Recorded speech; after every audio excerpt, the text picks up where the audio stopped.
സംസ്ഥാനത്തെ സർക്കാർ ഓഫീസുകളിൽ പ്രവൃത്തി ദിവസം ആഴ്ചയിൽ 6 നിന്ന് 5 കുറയ്ക്കാനുള്ള നിർദ്ദേശം തത്വത്തിൽ അംഗീകരിച്ച സർവീസ് സംഘടനകൾ പ്രവൃത്തി സമയം കൂട്ടുന്നതും അംഗീകരിച്ചു. എന്നാൽ പൊതു അവധിയും കാഷ്വൽ ലീവും ചുരുക്കാൻ അനുവദിക്കില്ലെന്ന് സംഘടനാ പ്രതിനിധികൾ വ്യക്തമാക്കി. ചീഫ് സെക്രട്ടറി സർക്കാർ ജീവനക്കാരുടെ സംഘടനാ പ്രതിനിധികളുമായി നടത്തിയ ഓൺലൈൻ മീറ്റിംഗിലാണ് സംഘടനകൾ അഭിപ്രായം വ്യക്തമാക്കിയത്. സർക്കാരിന്റെ തീരുമാനം അറിയിക്കണമെന്നാണ് ചീഫ് സെക്രട്ടറി യോഗത്തിൽ വ്യക്തമാക്കിയത്. നിലവിൽ 42 മണിക്കൂറാണ് ആഴ്ചയിലെ പ്രവൃത്തി സമയം. ഒരു ദിവസം കുറയ്ക്കുമ്പോൾ ആഴ്ചയിൽ 7 മണിക്കൂറിന്റെയും മാസത്തിൽ 21 മണിക്കൂറിന്റെയും വർഷത്തിൽ 36 ദിവസത്തെയും കുറവുണ്ടാകും. പ്രവൃത്തി ദിവസങ്ങൾ ആഴ്ചയിൽ 5 സർക്കാരിന് സാമ്പത്തിക നേട്ടമുണ്ടാക്കും. ഭരണച്ചെലവ് കുറയ്ക്കാം. കൂടുതൽ സമയം മറ്റ് ആവശ്യങ്ങൾക്ക് ലഭിക്കും. ജീവനക്കാരുടെ ഉൽപാദനക്ഷമതയും കാര്യശേഷിയും കൂട്ടാം. ഭരണവേഗം വർദ്ധിപ്പിക്കാം.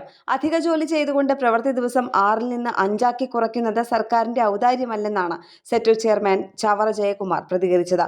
പ്രതിവാര പ്രവൃത്തി ദിനം 5 ജോയിന്റ് കൗൺസിൽ സ്വാഗതം ചെയ്യുന്നുവെന്ന് ചെയർമാൻ എസ് സജീവ് പറഞ്ഞു.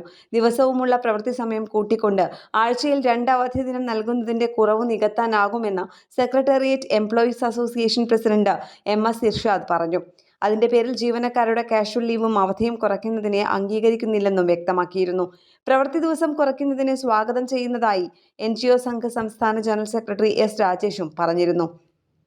ന്യൂസ് ഡെസ്ക് കേരള പ്രണാമം.